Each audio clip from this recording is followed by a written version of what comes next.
Practice makes perfect, right? Not always. And I learned that the hard way, many times as a mom and as a teacher. So I'm going to go back to Oxford Dictionary and give us some of the definition here of practice. To perform or exercise a skill repeatedly or regularly. And the goal is to achieve proficiency.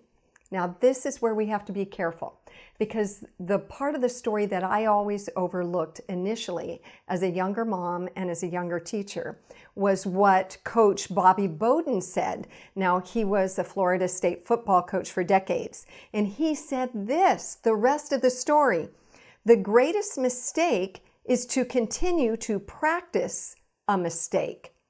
So moms and young teachers and business professionals, sometimes before we just practice repeatedly and regularly, we have to push pause and make sure whatever we're doing properly. I can think of a story with one of my sons. He was the only son in my family that ever asked to play the violin, and he learned to play beautifully. But his very first teacher that we had, and my husband and I knew nothing about violin, but we bought him a violin and found this first teacher.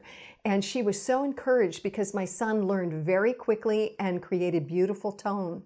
But she was not watching him carefully.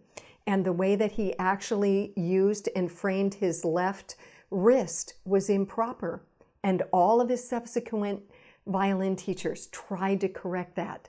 But he had spent so many hours practicing it wrong.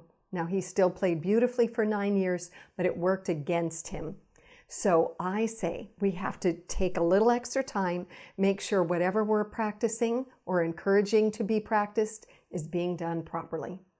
Those are my 2 cents in these 2 minutes.